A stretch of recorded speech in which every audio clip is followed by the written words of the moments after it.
नमस्कार समस्ते भलरे थे आशा करुच्ची। आज आम मैनिफेस्टेशन टेक्निक माध्यम किपरि आम आमर समस्त इच्छा को पूर्ति करिपरिबा, सफलता को आम जीवन में आनीपर से विषय आलोचना करवा। आज्ञा मैनिफेस्टेशन टेक्निक सर्वपुरातन प्रक्रिया जहाँकि वेद उपनिषद उल्लेख अच्छा। आपण मैंने शुणी शिव मानस पूजा ए मनर एत शक्ति अच्छी, मनुष्य निजर मानसिक शक्ति बल बहुत असाध्य साधन करिपरिबो, बहुत सफलता को जहाँ चाहिए जीवन को आकर्षित करिपर। किंतु प्रश्न उठे किपरि। आज्ञा आम प्रथम आमर सप्त चक्र विषय जानिबा।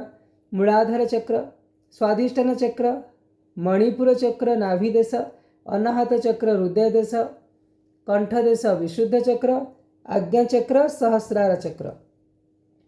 तो चक्र विषय जानिबार आवश्यकता एया, आम शरीर जो सातोटी केन्द्र अच्छा शक्ति केन्द्र से मानकर किछि किछि भोक अच्छी, से मानकर किछि आवश्यकता अच्छी। आपण देखंतु जेतेबेले भोक लगे आमर समस्त ध्यान कोठी की पळे आसे, आमर पेट को पळे आसे। आमे जेतेबेले भोक लगे आमे सेतेबेले किछि खाद्य खोजु। तो प्रत्येक जो सातोटी चक्र कहली प्रत्येक चक्र किछि किछि भोक अच्छी।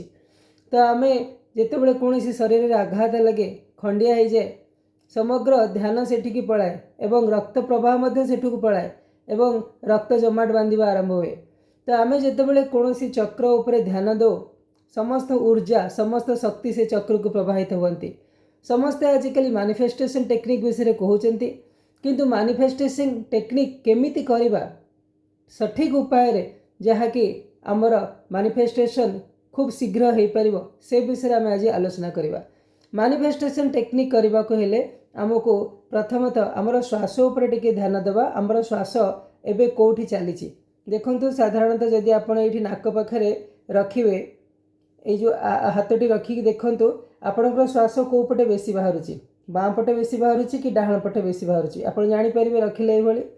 तो श्वास जो पटे बेसी बाहरुची, अबिका मोर डाहाण पटे बाहरुची श्वास, जो पटे श्वास बाहरुचंती सेही पट बुढ़ा अंगुठी को कौन करेंगे ना ये आज्ञा चक्र रे रखिए। गोटे मिनिट पर्यंत आज्ञा चक्र रे रखिए। गोटे मिनिट पर्यंत आज्ञा चक्र रे एभली बुढ़ा अंगुठी को लगे रखिए। जो पटे श्वास बाहरुचंती, हाँ से पट हाथर बुढ़ा अंगुठी को आज्ञा चक्र रे गोटे मिनिट पर्यंत लगे रखिए। गोटे मिनिट हो गला परे क्लॉकवाइज कौन करेंगे, क्लॉकवाइज आउ 2 मिनिट एभली अंगुठी को बुलेइबे। 2 मिनिट पर्यंत एभली क्लॉकवाइज बुढ़ा अंगुठी को आज्ञा चक्र रे बुलेइबे। ए बुलेइबा समय रे आपण जहाँ आपणकर मैनिफेस्टेशन करने को चाहते ताकू वर्तमान काल रे मैनिफेस्ट करने को चेष्टा करिबा। अर्थात मो पाखकू धनर आगमन हो सारी, मो पाखकू 10 दिगरु धन सुरक्षित उपाय रे, सहज उपाय रे, सुलभ उपाय रे उपलब्ध होउची।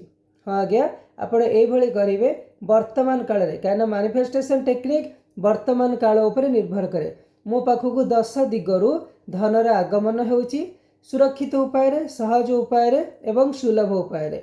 तो मात्र यही 3 मिनिट रे मैनिफेस्टेशन। प्रथमे गोटे मिनिट अंगूठी रखिए, अंगूठी रखिला परे आउ 2 मिनिट कौन करेंगे, क्लॉकवाइज अंगूठी को ये आज्ञा चक्र रे बुलेइबे।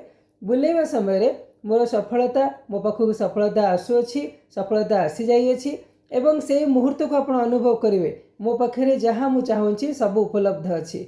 आपण देखंतु मैनिफेस्टेशन टेक्निक विषय तो बहुत कथा कह जाए, किंतु मैनिफेस्टेशन टेक्निक कला बेले को चक्र रे मन को स्थिर करवा ताहा कोनोसी व्यक्ति साधारणतः जानती नहीं। मैनिफेस्टेशन टेक्निक आपण जेतेबेले करेंगे सब बेले आज्ञा चक्र रे मन को स्थिर करेंगे।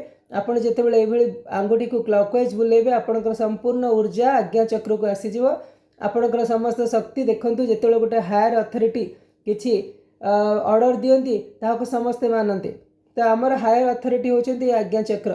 आपण ये आज्ञा चक्र रे रहिकी मन को स्थिर करिकी जेतेबेले कोनोसी अफर्मेशन करिवे, कोनोसी मैनिफेस्टेशन करिवे, विश्वर समस्त शक्ति आपण आडको प्रभावित हेबो एवं आपणकर मैनिफेस्टेशन निश्चिंत हेबो।